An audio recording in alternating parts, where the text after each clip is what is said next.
Bonjour, nous avons présenté dans la vidéo précédente le concept d'injection de dépendance.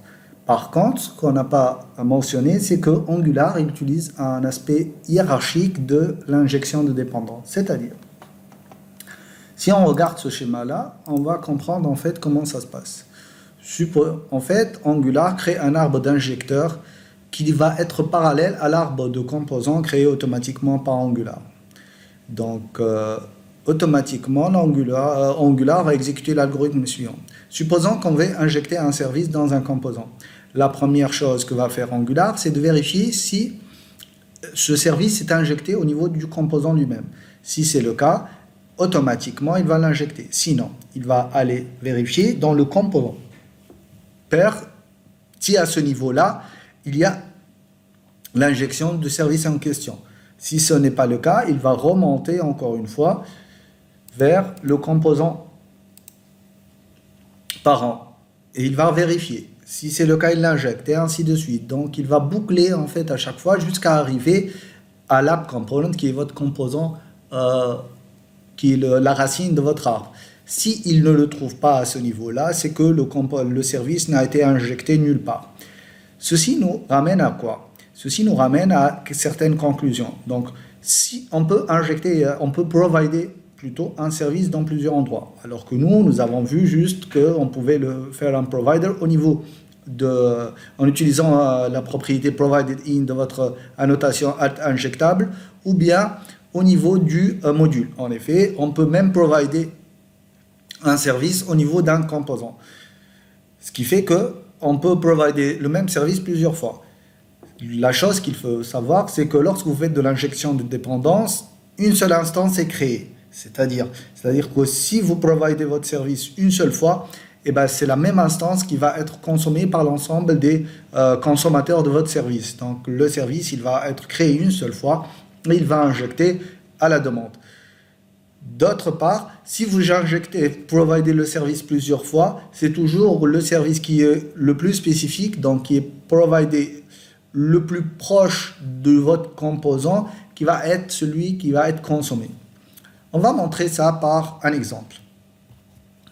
Donc nous, on a notre logger qui est ici, d'accord? Donc l'idée, c'est que avec ce logger data, on va ajouter une autre fonctionnalité en fait qui va être ici. Donc dans notre service, en fait, je vais aller créer un petit tableau. Donc ce tableau-là, je vais l'appeler data, voilà, tout simplement. Et ça va être un petit tableau qui va contenir un ensemble de data. Donc data 1, data 2, data 3, data 4. D'accord? L'idée, en fait, c'est de voir est-ce qu'on récupère toujours les mêmes data. Donc ici, logger ne va plus. Bon, on va garder ça et là, je vais juste faire this.data. Ok, et on va loguer aussi les datas qui ont été transférées par l'utilisateur. Ok, et là, je vais lui dire, je veux avoir aussi add data. Donc ce add data va prendre une partie data et il va aller l'injecter, plutôt l'ajouter au niveau du tableau. Donc this.data.push de la nouvelle data qui a été envoyée par l'utilisateur. Ok? Donc ce que je vais faire, c'est que pour le moment, le service il est juste uniquement à injecter au niveau du CV. D'accord? Donc au niveau de ce CV-là, j'ai appelé mon service et je lui ai dit de loguer. Je vais aussi lui dire this. Ce que je vais faire, voilà, c'est que je vais faire un this. Premier service, .add data, et je vais lui dire data from CV component. Ok? Très bien. Donc, je vais ajouter cette partie data, et après, je vais loguer mes éléments. D'accord?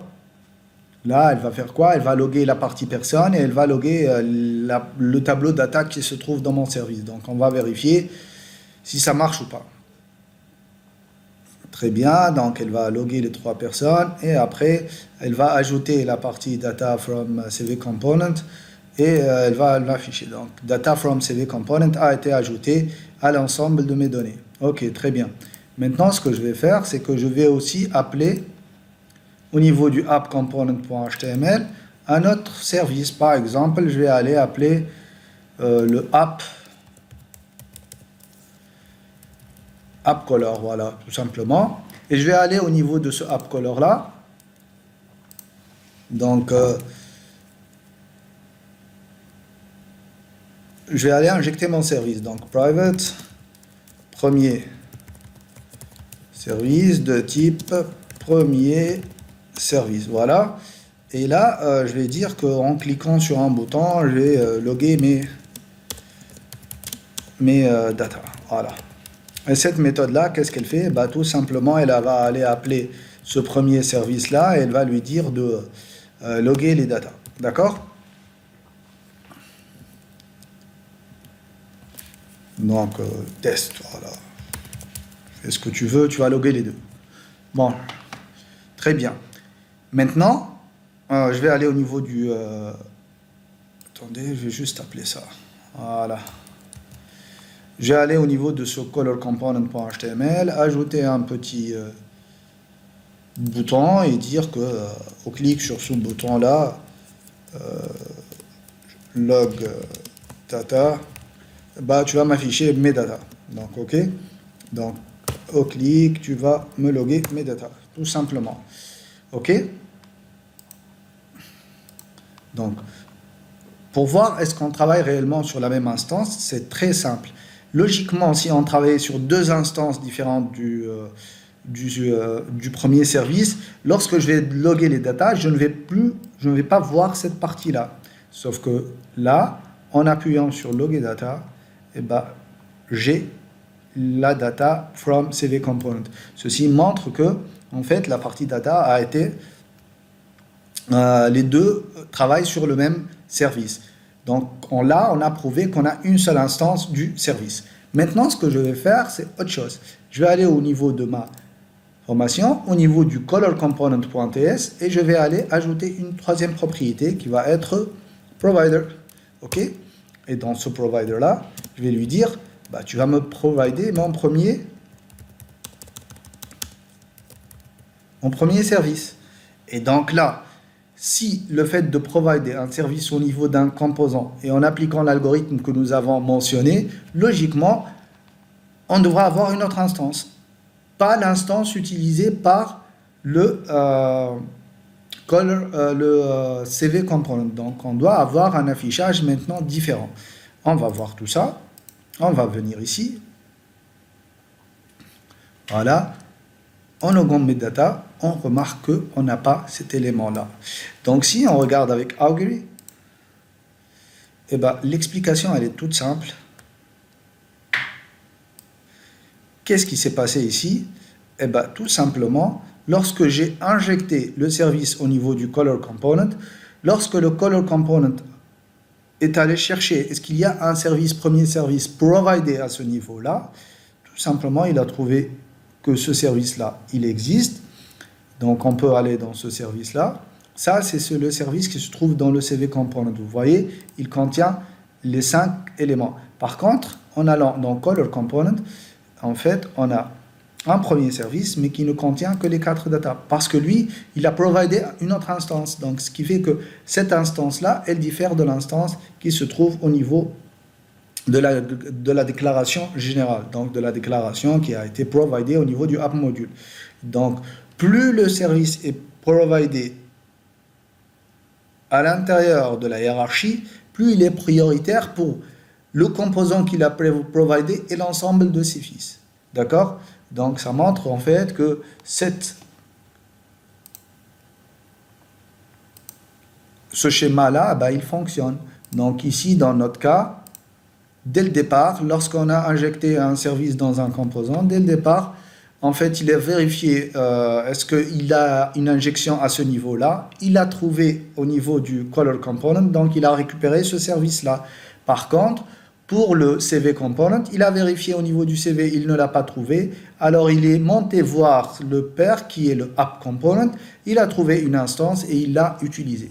Ceci montre qu'en fait, il faut faire attention lorsque vous providez vos services à l'endroit où vous providez vos services et le service n'est visible qu'à cet endroit-là. On va montrer autre chose.